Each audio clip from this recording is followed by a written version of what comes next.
이 같은 주장은 국가인권위원회나 대통령 소속 의문사 진상규명위원회가 사상 전향 제도에 위헌성이 있었고 전향 과정에서 잔혹한 고문이 있었다는 등의 이유로 위법성이 있음을 인정하면서 뒷받침되기에 이르렀다. 통일부 역시 비전향 장기수는 2000년에 다 보내고 없다는 것을 공식 입장으로 취하고 있지만 한편으로 북송을 원하는 비전향 장기수의 존재를 굳이 부인하지 않고 있어 사실상 이들의 실체를 인정하고 있다.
흥정에서는 상대방이 진위를 파악하지 못하도록 하는 것이 중요합니다. 하지만 계속해서 숨길 수는 없습니다. 이러한 부자연스러운 자기의 분위기가 풍기면 진위를 간파당해 추궁을 당하기 쉽습니다. 오히려 가짜 설명을 던져 상대방의 의문을 해소하는 것이 효과적입니다. 흥정이나 사기에도 쉽게 응용할 수 있고 일상생활의 추리에도 관련된 탈취 효과를 생각해 봅시다.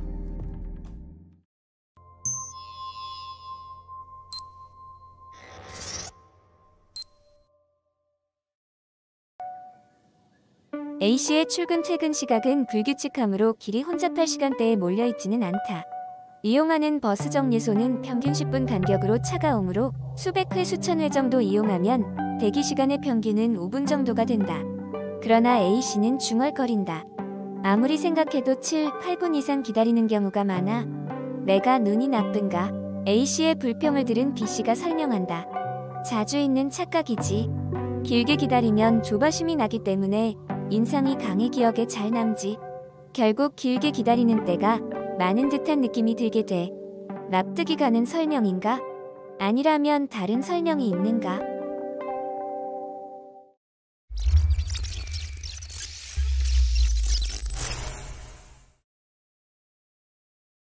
머피의 법칙은 실패의 가능성이 있는 경우 반드시 실패한다. 평균보다 반드시 손해를 본다 라는 법칙입니다. 목적지가 언제나 길의 반대편에 있다든가 버스 정류소에 가면 버스가 언제나 이미 떠난 직후라든지 이러한 불운의 경험을 일반화한 것입니다. A씨가 그렇군이라고 납득하지만 별 문제 없습니다. 분명 B씨의 말은 일리가 있습니다. 그러나 A씨가 의심이 많은 편이라 다음 1년간 대기시간을 기록했다고 가정해 봅시다. 그러면 우선 틀림없이 평균 대기시간은 5분보다 훨씬 길다는 점을 알 수 있습니다. 실은 A씨뿐만 아니라 누구나 5분보다 꽤 길게 기다리고 있습니다. 즉 모두가 평균보다 불운한 것입니다. 왜냐하면 버스가 오는 간격이 우연히 길 때에 버스 정류소에 도착할 확률이 높기 때문입니다. 간격이 짧을 때 딱 시간에 맞출 확률은 적습니다. 2번이나 3번 버스 정류소를 이용한 사람은 우연히 운이 좋아 대기시간이 3분 정도인 경우도 있지만 수백 회나 이용한 사람들은 거의 모두의 평균 대기시간이 5분보다 길어집니다.